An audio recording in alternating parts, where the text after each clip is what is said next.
ਅਗਲੀ ਖਬਰ ਵੱਲ ਚਲੀਏ। ਜਿਸ ਤਰ੍ਹਾਂ ਬ੍ਰੇਕ ਤੋਂ ਪਹਿਲਾਂ ਮੈਂ ਦੱਸਿਆ ਸੀ ਵੀ ਫਲੋਰੀਡਾ ਦੇ ਵਿੱਚ ਡੈਮੋਕ੍ਰੇਟ ਐਮਿਲੀ ਗ੍ਰੈਗਰੀ ਉਹਨੇ ਇੱਕ ਜਿਹੜੀ ਸੀਟ ਆ ਉਹ ਕਾਂਗਰਸ ਦੀ ਫਲਿੱਪ ਕਰ ਲਈ ਹੈਗੀ ਆ। ਐਨ ਪੂਰਾ ਉਹ ਡੀਪ ਰੈੱਡ ਡਿਸਟ੍ਰਿਕਟ ਗਿਣਿਆ ਜਾਂਦਾ ਆ।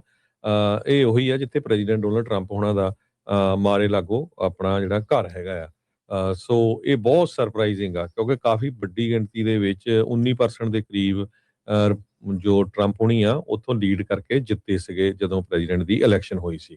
ਸੋ ਹੁਣ ਡੈਮੋਕ੍ਰੇਟ ਐਮਿਲੀ ਗ੍ਰੈਗਰੀ ਇਸ ਸੀਟ ਨੂੰ ਜਿੱਤ ਗਏ ਹੈਗੇ ਆ। ਕਹਿੰਦੇ ਵੀ ਫਸਟ ਟਾਈਮ ਹੋਇਆ ਹੈਗਾ ਉਹਨਾਂ ਨੇ ਰਿਪਬਲਿਕਨ ਜੌਨ ਮੇਪਲਸ ਨੂੰ ਹਰਾਇਆ ਆ।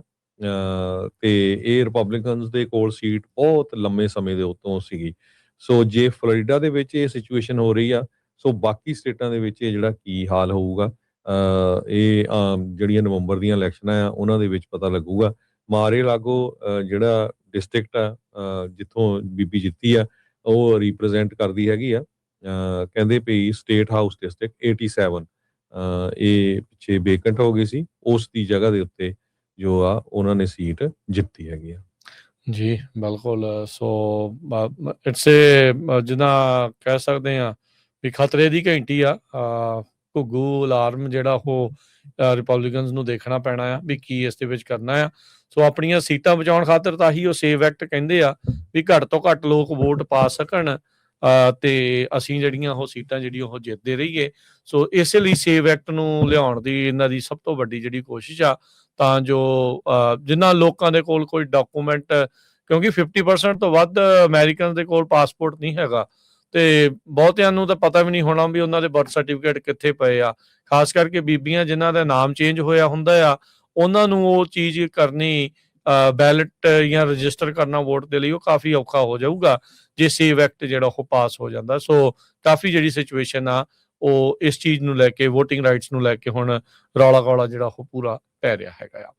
ਅਗਲੀ ਖਬਰ ਵੱਲ ਚਲੀਏ। ਜਿਸ ਤਰ੍ਹਾਂ ਬ੍ਰੇਕ ਤੋਂ ਪਹਿਲਾਂ ਮੈਂ ਦੱਸਿਆ ਸੀ ਵੀ ਫਲੋਰੀਡਾ ਦੇ ਵਿੱਚ ਡੈਮੋਕ੍ਰੇਟ ਐਮਿਲੀ ਗ੍ਰੈਗਰੀ ਉਹਨੇ ਇੱਕ ਜਿਹੜੀ ਸੀਟ ਆ ਉਹ ਕਾਂਗਰਸ ਦੀ ਫਲਿੱਪ ਕਰ ਲਈ ਹੈਗੀ ਆ। ਐਨ ਪੂਰਾ ਉਹ ਡੀਪ ਰੈੱਡ ਡਿਸਟ੍ਰਿਕਟ ਗਿਣਿਆ ਜਾਂਦਾ ਆ।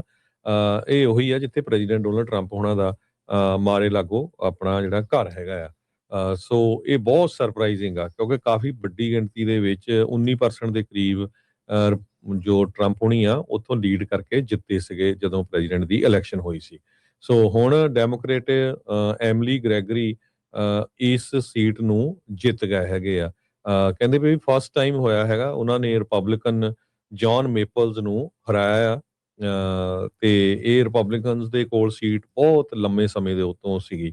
ਸੋ ਜੇ ਫਲੋਰੀਡਾ ਦੇ ਵਿੱਚ ਇਹ ਸਿਚੁਏਸ਼ਨ ਹੋ ਰਹੀ ਆ, ਸੋ ਬਾਕੀ ਸਟੇਟਾਂ ਦੇ ਵਿੱਚ ਇਹ ਜਿਹੜਾ ਕੀ ਹਾਲ ਹੋਊਗਾ ਇਹ ਜਿਹੜੀਆਂ ਨਵੰਬਰ ਦੀਆਂ ਇਲੈਕਸ਼ਨਾਂ ਆ ਉਹਨਾਂ ਦੇ ਵਿੱਚ ਪਤਾ ਲੱਗੂਗਾ। ਮਾਰੇ ਲਾਗੋ ਜਿਹੜਾ ਡਿਸਟ੍ਰਿਕਟ ਆ ਜਿੱਥੋਂ ਬੀਬੀ ਜਿੱਤੀ ਆ ਉਹ ਰਿਪਰੈਜ਼ੈਂਟ ਕਰਦੀ ਹੈਗੀ ਆ। ਕਹਿੰਦੇ ਵੀ ਸਟੇਟ ਹਾਊਸ ਡਿਸਟ੍ਰਿਕਟ 87 ਇਹ ਪਿੱਛੇ ਵੇਕੈਂਟ ਹੋ ਗਈ ਸੀ, ਉਸ ਦੀ ਜਗ੍ਹਾ ਦੇ ਉੱਤੇ ਜੋ ਆ ਉਹਨਾਂ ਨੇ ਸੀਟ ਜਿੱਤੀ ਹੈਗੀ ਆ। ਜੀ ਬਿਲਕੁਲ। ਸੋ ਇਟਸ ਏ ਜਿੱਦਾਂ ਕਹਿ ਸਕਦੇ ਆ ਵੀ ਖਤਰੇ ਦੀ ਘੰਟੀ ਆ।